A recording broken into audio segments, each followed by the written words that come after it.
முதலமைச்சர் செல்வி ஜெயலலிதா நேற்று தூத்துக்குடி மாநகராட்சி தொகுதியில் அஇஅதிமுக வேட்பாளரை ஆதரித்து பிரச்சாரம் செய்தபோது தமிழக மீனவர்கள் பிரச்சினையில் பாரதிய ஜனதா கட்சி இரட்டை நிலைப்பாட்டை கடைபிடிப்பதாக குற்றம் சாட்டினார். மீனவர் பிரச்சினை, விலைவாசி உயர்வு, இலங்கை தமிழர் பிரச்சினை, நதிநீர் பிரச்சினை உள்ளிட்ட எந்த பிரச்சினையானாலும் தமிழ்நாட்டுக்காக, தமிழ் மக்கள் நலனுக்காக குரல் கொடுக்கின்ற ஒரே இயக்கம் அஇஅதிமுக தான் என்று உறுதிபட தெரிவித்தார். வணக்கத்திற்குரிய பெரியோர்களே, என்னை வாழ வைக்கும் தெய்வங்களாகிய தாய்மார்களே, இதயதெய்வம் புரட்சி தலைவர் எம்ஜிஆரின் ரத்தத்தின் ரத்தமான என் உயிரினும் மேலான எனது அருமை கழக உடன்பிறப்புகளே, என் அன்பிற்கினிய வாக்காள பெருமக்களே,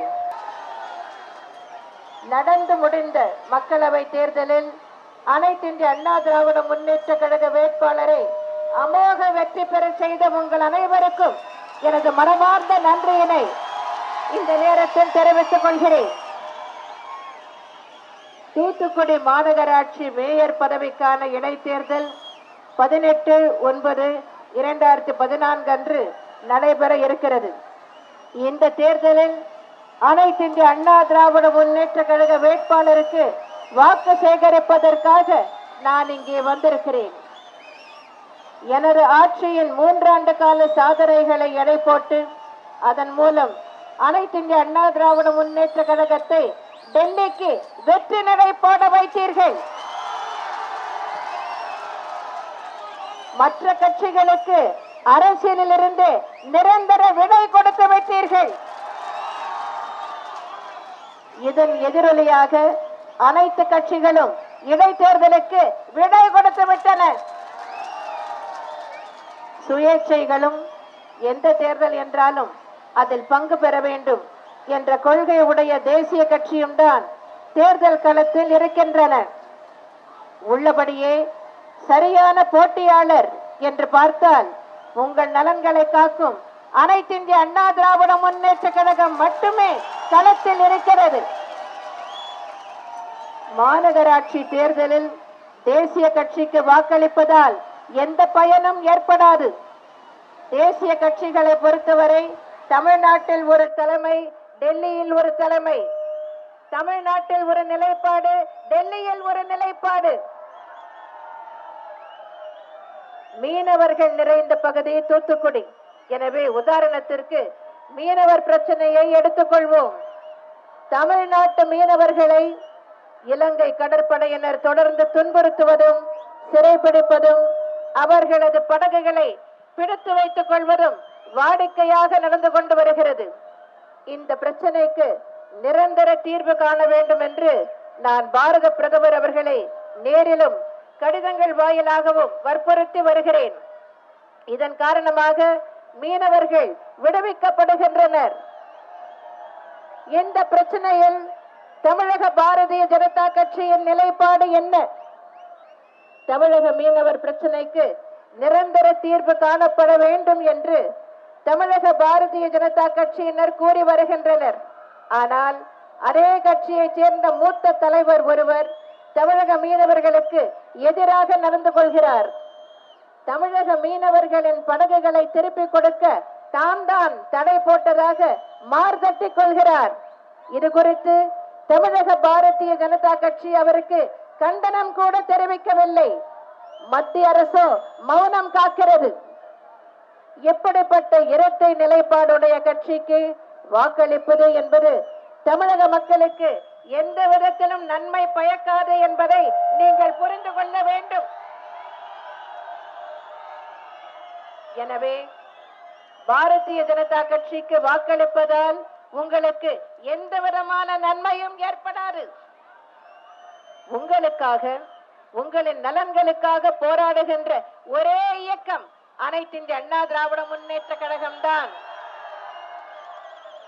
மீனவர் பிரச்சனையாக இருந்தாலும் சரி, விலைவாசி உயர்வு பிரச்சனையாக இருந்தாலும் சரி, இலங்கை தமிழர் பிரச்சனையானாலும் சரி, அண்டை மாநிலங்களுடனான நதிநீர் பிரச்சனையானாலும் சரி, தமிழகத்திற்காக, தமிழக மக்களுக்காக குரல் கொடுக்கின்ற ஒரே மக்கள் இயக்கம் அனைத்திந்திய அண்ணா திராவிட முன்னேற்ற கழகம் தான். குரல் கொடுப்பது மட்டுமல்ல, அந்த குரலுக்கு செவி சாய்க்கவில்லை என்றால் உச்ச நீதிமன்றம் வரை சென்று தமிழர் நலன் காக்கும் இயக்கம் அனைத்திந்திய அண்ணா திராவிட முன்னேற்ற கழகம் எனும் மாபெரும் மக்கள் இயக்கம்தான். தமிழர் நலன் காக்கும் அரசு உங்கள் அன்பு சகோதரியின் அரசு. கடந்த 3 ஆண்டுகளில் முத்தான திட்டங்களை நாங்கள் உங்களுக்கு அளித்து வருகின்றோம். அனைத்து குடும்ப அட்டைதாரர்களுக்கும் விலையில்லா அரிசி வழங்கும் திட்டம், விலையில்லா மிக்சி கிரைண்டர் மற்றும் மின்விசிறி வழங்கும் திட்டம், ஏழை எளியோருக்கு வீடுகள் வழங்கும் திட்டம், சமூக பாதுகாப்பு திட்டங்களின் கீழ் 1000 ரூபாய் உதவித்தொகை, தாலிக்கு 4 கிராம் தங்கத்துடன் 50,000 ரூபாய் வரை உதவித்தொகை வழங்கும் திருமண உதவி திட்டம் என எண்ணற்ற திட்டங்கள் கடந்த 3 ஆண்டுகளாக எனது தலைமையிலான அரசால் நிறைவேற்றப்பட்டு வருகின்றன.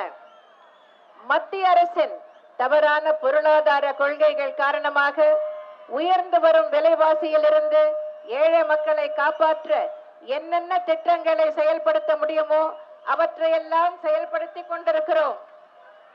மலிவு விலையில் தரமான உணவு வழங்கும் அம்மா உணவகங்கள், குறைந்த விலையில் மினரல் வாட்டர் வழங்கும் அம்மா குடிநீர் திட்டம், குறைந்த விலையில் பல்வேறு வகையான உப்புகளை வழங்கும் அம்மா உப்பு திட்டம், குறைந்த விலையில் மருந்து மாத்திரைகளை வழங்கும் அம்மா மருந்தகங்கள், குறைந்த விலையில் காய்கறிகளை வழங்கும் பண்ணை பசுமை நுகர்வோர் கடைகள், குடும்ப அட்டைதாரர்களுக்கு குறைந்த விலையில் பருப்பு வகைகள், பாமாயில் வழங்கும் திட்டம் என மக்கள் நல திட்டங்களை அடுக்கிக் கொண்டே போகலாம். தூத்துக்குடி மாநகராட்சி மக்களுக்கென பல்வேறு திட்டங்களை நாங்கள் செய்து கொடுத்திருக்கிறோம். தூத்துக்குடி அரசு மருத்துவக் கல்லூரி மருத்துவமனை 7 கோடியே 62 லட்சம் ரூபாய் செலவில் மேம்படுத்தப்பட்டிருக்கிறது. மேலும் 8 கோடியே 70 லட்சம் ரூபாய் செலவில் மருத்துவ கருவிகள், MRI ஸ்கேன் வசதி ஆகியவற்றை செய்து தர நடவடிக்கை எடுக்கப்பட்டுள்ளது. தூத்துக்குடி மாநகராட்சியைச் சேர்ந்த 8767 கர்ப்பிணி பெண்களுக்கு டாக்டர் முத்துலட்சுமி ரெட்டி மகப்பேறு நிதியுதவி திட்டத்தின் கீழ் 3 கோடியே 75 லட்சம் ரூபாய் நிதியுதவி வழங்கப்பட்டுள்ளது. 10,146 நபர்களுக்கு முதலமைச்சரின் விரிவான மருத்துவ காப்பீட்டு திட்டத்தின் கீழ் 18 கோடியே 68 லட்சம் ரூபாய் மதிப்பிலான மருத்துவ உதவிகள் வழங்கப்பட்டுள்ளன. தூத்துக்குடி மாநகராட்சியில் உள்ள 7 நகர்ப்புற சுகாதார மையங்களில் 3 மையங்களுக்கு 42 லட்சம் ரூபாய் மதிப்பீட்டில் புதிய கட்டடங்கள் கட்டவும், 21 லட்சம் ரூபாய் செலவில் புதிய மருத்துவ கருவிகள் வழங்கவும் நடவடிக்கை எடுக்கப்பட்டுள்ளது. தூத்துக்குடி மாநகராட்சிக்கு உட்பட்ட பள்ளிகளுக்கு 84 லட்சம் ரூபாய் செலவில் உட்கட்டமைப்பு வசதிகளை நாங்கள் செய்து தந்துள்ளோம். உங்கள் அன்பு சகோதரியின் தலைமையிலான அரசின் நலத்திட்ட உதவிகளான விலையில்லா மடிக்கணினி, 4 இணை சீருடைகள், புத்தகப்பை, பாட புத்தகங்கள், நோட்டு புத்தகங்கள், கணித உபகரண பெட்டி, வண்ண பென்சில்கள், காலணி, மிதிவண்டி மற்றும் சிறப்பு ஊக்கத்தொகை ஆகியவற்றை இந்த மாநகராட்சிக்குட்பட்ட பள்ளிகளில் பயிலும் சுமார் 88,000 மாணவ மாணவியர் பெற்றுள்ளனர். உயர்கல்வியை பொறுத்தவரையில் தூத்துக்குடி அண்ணா பல்கலைக்கழக உறுப்பு பொறியியல் கல்லூரியின் உட்கட்டமைப்பு வசதிகள் 11 கோடியே 48 லட்சம் ரூபாய் செலவில் மேம்படுத்தப்பட்டு வருகின்றன. முந்தைய மைனாரிட்டி திமுக ஆட்சியில் அறிமுகப்படுத்தப்பட்ட மின்வெட்டு முற்றிலும் கடந்த ஜூன் மாதம் 1ஆம் தேதி முதல் நீக்கப்பட்டு விட்டது. வாக்காளர் பெருமக்களே, இந்த 105 நாட்களில் 96 நாட்கள் மின்தடை ஏதுமின்றி தமிழகம் எங்கும் மின்சாரம் வழங்கப்பட்டுள்ளது. கடந்த 3 ஆண்டுகளில் நகராட்சி துறையால் 413 கோடி ரூபாய் மதிப்பில் அடிப்படை வசதிகளான குடிநீர் திட்ட பணிகள், சாலைகள், மழை நீர் வடிகால்கள், திடக்கழிவு மேலாண்மை பணிகள் உள்ளிட்ட 445 பணிகள் எடுத்துக்கொள்ளப்பட்டு அவற்றில் பெரும்பாலான பணிகள் நிறைவேற்றப்பட்டுள்ளன. எஞ்சிய பணிகள் முடியும் தருவாயில் உள்ளன. தூத்துக்குடி மாநகராட்சி மக்களின் குடிநீர் தேவையை பூர்த்தி செய்யும் வகையில் 282 கோடி ரூபாய் மதிப்பில் குடிநீர் அபிவிருத்தி திட்ட பணிகள் செயல்படுத்தப்பட்டு வருகின்றன. இந்த திட்டம் 2016 ஆண்டு ஜனவரி மாதம் முடிவடையும். இந்த திட்டத்தின் மூலம் சுமார் 3,20,000 மக்கள் பயன்பெறுவர்.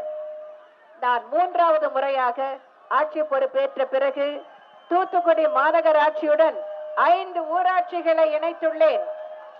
இந்த பகுதிகளிலும் மாநகராட்சிக்கு இணையான அடிப்படை வசதிகளை ஏற்படுத்தி தரும் வகையில் 20 கோடி ரூபாய் மதிப்பில் சாலைகள் அமைக்கும் பணிகளை மேற்கொள்ள நான் ஆணையிட்டுள்ளேன். 300 கோடி ரூபாய் மதிப்பில் பாதாள சாக்கடை திட்டத்தை மேற்கொள்ள ஆணையிடப்பட்டுள்ளது.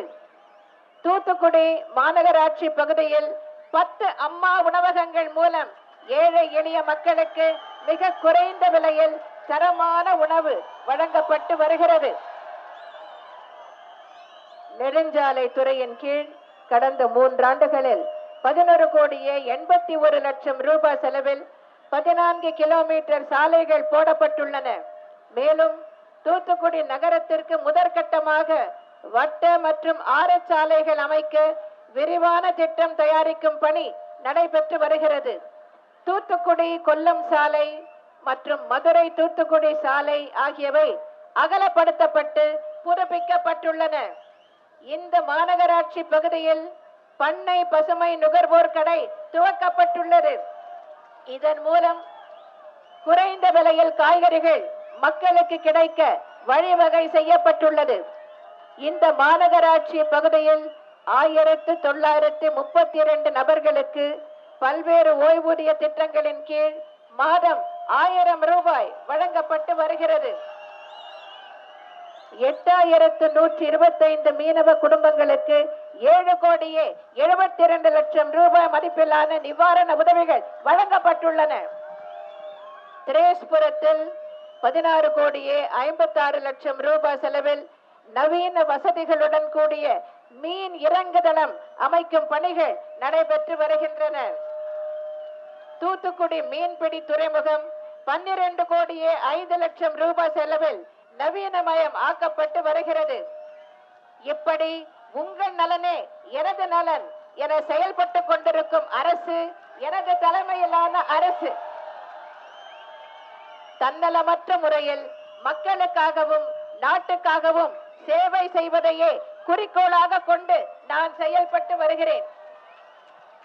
உங்கள் அன்பு சகோதரியின் தலைமையிலான அரசின் 3 ஆண்டு கால சாதனைகளை எடை போட்டு உங்களுக்காக உழைக்கும் எங்களுக்கு மேலும் ஊக்கம் அளிக்கும் வகையில் இந்த இடைத்தேர்தலில் எங்களை மகத்தான வெற்றி பெற செய்ய வேண்டும் என்று உங்களை எல்லாம் அன்புடன் கேட்டுக்கொள்கிறேன்.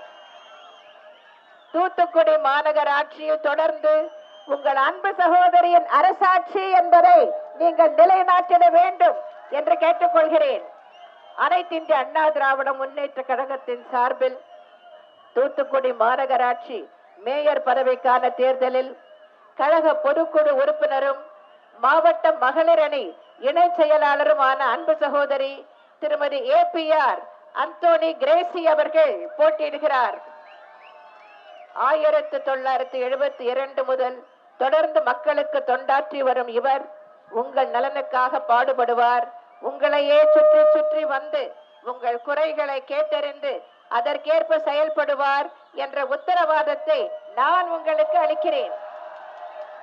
உங்கள் பொன்னான வாக்குகளை இதய தெய்வம் புரட்சி தலைவர் எம்ஜிஆர் கண்ட வெற்றி சின்னமாம் இரட்டை இலை சின்னத்தில் செலுத்தி அன்பு சகோதரி APR அந்தோனி கிரேசி அவர்களை பெருவாரியான வாக்குகள் வித்தியாசத்தில் வெற்றி பெற செய்ய வேண்டும் என்று உங்களை எல்லாம் அன்புடன் கேட்டுக்கொண்டு அண்ணா நாமம் வாழ்க, புரட்சி தலைவர் எம்ஜிஆர் நாமம் வாழ்க என்று கூறி விடை பெறுகிறேன்.